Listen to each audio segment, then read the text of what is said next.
Pasó cuando murió Karina, mi hermana menor, en el año 87. Ella murió el 15 de enero. Y al mes exacto hubo un episodio en mi habitación, donde en la noche antes, una noche anterior, mi tía Miriam durmió en el cuarto, yo dormí con mi mamá, y ella al día siguiente lo hizo. Ella me dijo en la mañana, que era domingo, dijo, que ella había sentido algo, como si alguien se hubiera sentado en la cama, que hasta yo me le burlé. Le dije que por qué hablaba tanta carreta, pero a mí me pasó el domingo, o sea, esa misma noche. Yo regresé a mi cama y efectivamente, que eran como unas 10 de la noche, y sentí efectivamente que alguien se había sentado al lado de mi cama. Y empecé a sentir que me zumbaba en los oídos. Me quedé, no me podía mover, era como, me puse a llorar muerta del susto. Le dije a mi mamá, Karina está acá, acá está. Y me repetía el episodio otra vez. Me quedaba inmóvil. Y yo agarraba a mi mamá otra vez y la lengua se me trababa, no sé. Si es que por miedo, no sé si ella se quería despedir igualmente. Pero mi mamá dice también que ella lo sintió.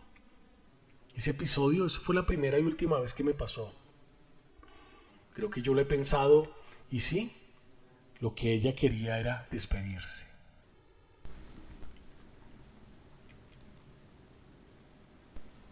Yo tuve la experiencia de rezarle a las almas benditas del purgatorio. Y así fue como hice la novena de los 9 lunes en el cementerio central de Bogotá. En ese tiempo recomendaban rezarle a una santa, creo que se llamaba Salomé, que decían era muy milagrosa. Y yo hice esa. La novena era para que Armando, mi ex marido, me dejara trabajar, porque con 2 hijos pequeños yo veía las necesidades que se venían encima y de las cuales él solo no alcanzaba a cubrir. Pero como él era tan celoso y desconfiado, no quería. De manera que terminando la novena, o sea, a los 9 lunes, yo creo que lo cansé tanto o funcionó la novena que me dijo, bueno, vaya y trabaje. Me fui a trabajar en una muy buena empresa. En ese entonces se llamaba Casa Toro. Era directamente en la presidencia. El señor, bueno, me dictó una carta y me dio una relación de unas sumas que él había hecho. Yo las pasé a unas columnas con mi máquina de escribir y había que anexarle a una carta que había que entregarse de manera urgente. Llega el momento en que él me la pidió y se me perdió esa tal relación. No la encontraba por ningún lado. La busqué por todas partes, pero se me desapareció. El señor furioso me regañó. Me echó el trabajo al finalizar el día y dije, bueno. Y cuando fui a guardar la máquina de escribir, ahí estaba la relación, justo debajo, escondida. Dicen que cuando uno reza a las almas, ellas ponen trabas. Pues yo no sé si a mí me tocó y me puso esa traba. El caso es que no les volví a pedir nunca. Más bien, a rezarles para aliviar sus penas. Resulta que esta historia fue en Neiva, capital del departamento del Huila, de donde es oriunda mi familia materna. Resulta que el esposo de una tía, a la cual la apodaba Antonio, y que era supremamente borracho y mujeriego, en una de esas noches de vagabundería, mientras llegaba a su casa pedaleando en una pesada bicicleta, esforzándose por no caerse de la borrachera, zigzagueaba de un lado para otro. ¿Y cómo le parece que en medio del camino le ha salido a su encuentro un perro negro azabache que se confundía con la oscuridad en la noche? Toño cuenta que este demonio encarnado en animal, mientras le ladraba, le salía fuego de su boca, le salía candela por su jeta mientras intentaba morderlo. Y los ojos, dice él, que eran como 2 llamas de fuego también. El caso es que él no sé cómo hizo para llegar a su casa. Y cuando él llegó, se desmayó del susto y del esfuerzo por no ser alcanzado por el perro del diablo. Bueno, con todo lo que le pasó no sirvió para coger juicio, para que no siguiera con las mismas andanzas, pues siguió con sus mismas. Fue la que nos sucedió a nosotros en una Semana Santa hace mucho tiempo. Yo tendría 15 años. Estábamos en Semana Santa y un Viernes Santo programamos un viaje hacia Melgar, un viaje hacia Prado, Tolima. Durante todo el comienzo del viaje, los hombres del paseo habíamos montado en un Jeep Toyota. Nos movíamos en ese Jeep. Y las mujeres se movían en un Impala. El día que fuimos a Prado, intercambiamos de carro, curiosamente sin habernos puesto de acuerdo. Los hombres nos montamos en el Impala y las mujeres en el Toyota.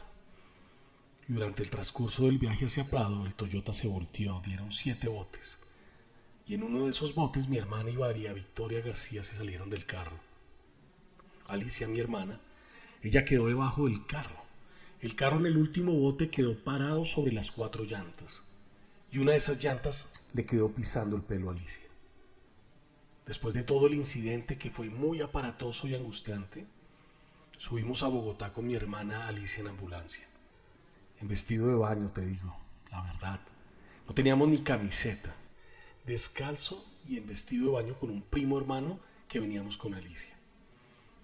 Llegamos a la clínica del Country, la hicimos ingresar, la empezaron a operar. A nosotros no nos pidieron ni plata ni ningún tipo de autorización. Yo tenía en ese momento 15 años y no la recibieron. A partir de ese momento nosotros, los Viernes Santos no viajamos. Yo personalmente no monto con caballos, no hago nada los Viernes Santos. Casi no salgo de la casa. Y era un agüero que mi papá tenía. Nos lo dijo siempre. Pero nunca le pusimos bolas. A partir de ese momento respetamos mucho el Viernes Santo. ¿Por qué se dio? No tengo ni idea. Sucedió en el Club La Hacienda. Estábamos en un concurso de formación de semilleros de equitación y estábamos calentando en una categoría dentro del picadero. Y en algún momento de la competencia los caballos no querían pasar de la mitad del picadero, digamos de norte a sur, donde estaban los obstáculos. No querían pasar y no hubo poder humano. Durante más o menos media hora, en que no entendíamos por qué los caballos no cruzaban al otro lado ni saltaban, y se interrumpió todo el concurso porque no había forma de calentarlos, ni de los caballos ni de los jinetes.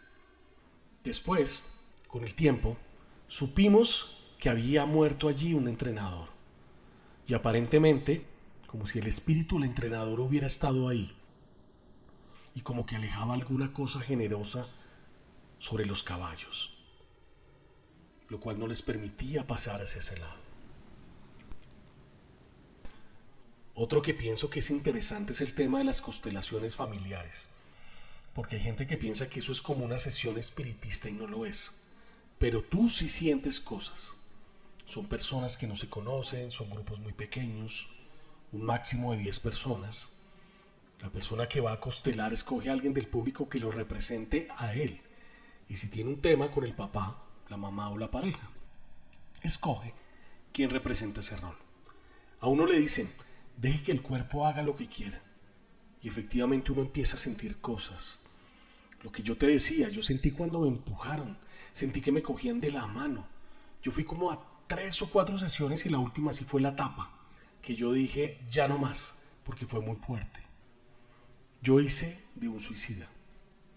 A mí la terapista me dice: solamente sé yo quién eres tú. O sea, yo no sabía. Yo no sabía qué papel estaba representando. Pero en el momento que dicen, bueno, deje que el cuerpo haga lo que quiera, yo empecé a sentir mucho frío y empecé a carraquear. Sentía mucho frío. Y la terapista me dice: ¿se quiere acostar? Sí, yo me acosté. Le pregunto a la persona que estaba costelando que cuántos hijos tenía y dice: tengo un solo hijo, pero tuve 5 abortos. Entonces 5 personas del público hicieron de esos 4, digamos de esos 5 bebés, un escenario de muerte. Esa sala, me acuerdo de que se puso muy fría esa sala, pues yo no entendía qué pasaba en ese momento. ¿Por qué estábamos así? Ya después lo entendí. El señor al que yo estaba representando se había suicidado, se había disparado, y la niña estaba dormida. O sea, él se suicida delante de su hija Eso fue lo que pasó. Pero cualquier persona que te diga de constelaciones familiares, sí pasan cosas físicas. Cuando uno se conecta, sí ocurren cosas, hasta sentimientos de odio, de rabia. Tú puedes sentir todo eso y no sabes por qué. Entonces por eso tal vez lo relacionen con sesiones de espiritistas, ¿no? El otro evento pasó cuando yo tenía como 5 años. Mi mamá y mi papá esa noche iban para cine. Nos dejaron a Diego y a mí en la cama, apagaron la luz y en ese momento se apareció, no sé, un ser, pero era con vestido de astronauta y me hablaba.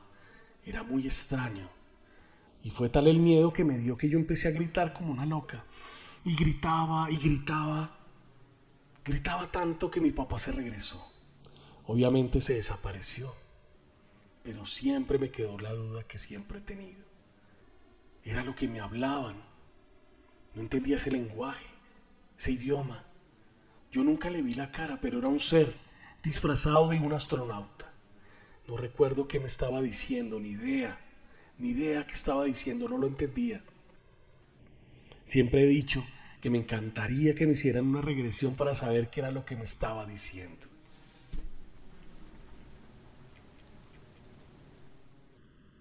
Fue en 1985 cuando murió Mónica. Era prima hermana mía. Ella muere en un accidente en moto. Eso fue febrero 2 del 85. Ya a mitad de año viajamos con mi mamá a Santa Rosa de Cabal, donde vivía mi tía y vivía mi prima. Entonces, la hermana de Mónica, Liliana, me dice, ¿por qué no vamos al centro? Hay un señor allá en el pueblo que de alguna forma se comunica con los espíritus y lo hace a través de la escritura. Y efectivamente fuimos. El señor tenía una heladería y nos enseña cómo colocar, digamos, el dedo. O sea, no es normal que tú vayas a escribir, que si es que uno está escribiendo, ¿no? De alguna forma uno coge el lápiz y eso solito empezó a andar.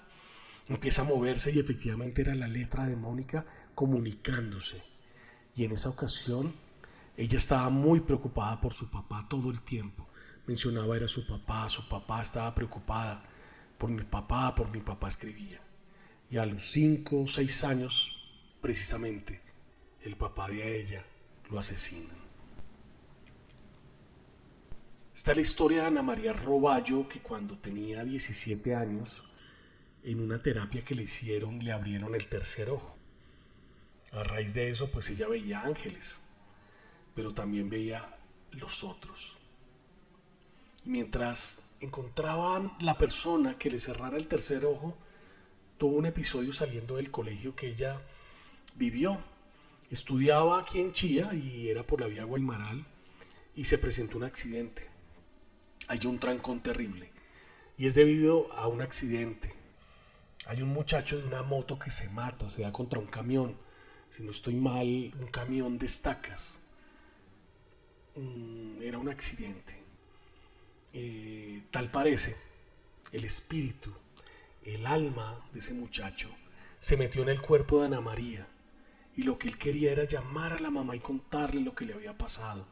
Ana María se puso muy mal, se enfermó, hiperventiló, la tuvieron que llevar al hospital y la tuvieron que llevar, ya que se sentía muy mal. Había un señor que también tiene el tercer ojo abierto, pero lo sabía manejar. Y él ayudó a que le hicieran, digamos, como un tipo de examen a Ana María. Él le dijo, bueno, cuéntame, ¿cuántas personas ves acá? Y ella dice, sí, yo estoy viendo a un viejito. Estoy viendo otra persona allá. O sea, ella veía personas fallecidas, espíritus o almas que pues los demás no veían. Eso le pasó a Ana María. Finalmente le cerraron el tercer ojo. Pero siendo tan chiquita, viendo todo lo que veía, quedó traumatizada. Pues como la lloré tanto, esto me sucedió como a los 3 meses de su partida. Yo estaba ahí en la habitación y estaba llorando desconsolada. Y sentí como si le hubieran dado un golpe a la mesa. Como que me hubieran dicho, ya no más. Y bueno, eso es lo que tengo que contar de Karina. Que sé que la sentimos, su presencia. La partida fue tan dolorosa, me duró mucho tiempo para superarlo. Resulta que había como una cadena de oración a los ángeles. La cadena consiste en pasar de una familia a otra, de una persona a otra, un ritual. Y entonces me dijeron que si yo lo recibía, y yo dije que sí. No sé si eso venía de parte de Jenny, la suegra de mi hijo, o de quién. No recuerdo quién me daba esos ángeles. En todo caso, había que recibirlos con una oración bonita. Abrir la puerta a la bienvenida, poner una vela que no se apagaba, colocar unas flores blancas, todo durante 3 días. Y resulta que, bueno, yo hice lo que tenía que hacer. Y yo no sé si la primera o segunda noche, yo creo que me tocó un ángel como inquieto, travieso. Y resulta que me pegó una sacudida, yo diría que casi me mechoneó. Y fuera de eso, veo como alumbrado afuera. Y voy a mirar, y la vela que yo tenía, que no había que apagar durante 3 días, no, pues se había incendiado toda. O sea, si yo no me doy cuenta, yo no sé qué hubiera pasado. De manera que apagué la vela. Terminé esto y dije, chao angelitos. No, a ellos hay que rezarles, pero allá en su sitio, que nos acompañen solamente. Y esta se refiere a cuando falleció Karina, mi niña menor. Como a los 20 días o al mes de su fallecimiento, Marcela, mi hija mayor, dice que la sintió en la noche mientras dormía y que fue como una sombra, como si se le quisiera llevar. Y ella llegó a mi cama toda asustada. Creo que estábamos con Miriam, mi hermana, y Dios, qué susto. Y Marcela dijo, es que yo sé que Karina está acá. De manera que lo único que puedo contarles es que en la habitación hubo un frío terrible, un helaje, y nos pusimos a rezar. Se me aflojó el estómago y yo no fui capaz de ir al baño del pánico que sentía. Yo no recuerdo si Diego, su otro hermano, si estaba durmiendo tal vez, pero no sé si Diego se metió a la cama. No sé. Y si no, no lo recuerdo muy bien.